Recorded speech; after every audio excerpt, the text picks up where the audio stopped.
చాలా క్లియర్గా చెప్తా ఉంది సెక్షన్ బిఎన్ఎస్. కేరళలో ఈ మధ్యన జడ్జిమెంట్ వచ్చింది, కనీసం 10 సంవత్సరాల పాటు జరిగితే తప్ప ఇది ఆర్గనైజ్డ్ క్రైమ్ కిందకి రాదు. వీళ్ళ మీద మల్టిపుల్ ఎఫ్ఐఆర్స్ అయి ఉండాలి, నేను చెప్పిన నేరాలు మాత్రమే వస్తాయి. క్లియర్గా సెక్షన్ 111 చెప్పింది. కానీ మీరు రేవతి అనే ఒక జర్నలిస్ట్ మీద, దిలీప్ కొంత మీద పెట్టింది ఏంటి? సెక్షన్ 111 పెట్టినరు. అసలు చదువుతున్నారా మీరు చట్టం? సోషల్ మీడియాలో ప్రజల బాధలను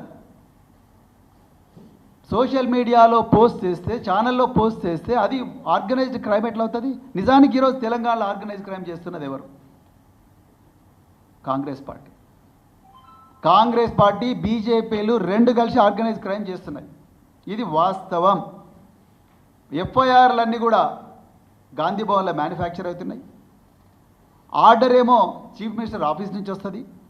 అక్కడి నుండి ఏకదమ్మున 10 మంది కోదాడ నుంచి కొడంగల్ దాకా, అలంపూర్ నుంచి ఆదిలాబాద్ దాకా పోలీస్ స్టేషన్లకు పోతారు. 2 నిమిషాల ఎఫ్ఐఆర్ ఇస్తారు.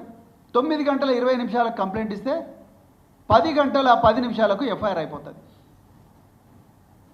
బీఆర్ఎస్ నాయకులు వందలాది కంప్లైంట్స్ ఇచ్చిండ్రు, ఒక్క కంప్లైంట్ కూడా ఇంతవరకు ఎఫ్ఐఆర్ కాలేదు. మరి ఎక్కడ పోయింది?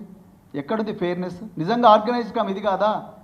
ఇవాళ కాంట్రాక్టర్స్ అందరు కూడా ఫైనాన్స్ డిపార్ట్మెంట్కి పోయి మాకు 20% ఇచ్చినా కూడా బిల్స్ కావడం లేదంటున్నారు. ఇది ఆర్గనైజ్డ్ క్రైమ్ కాదా?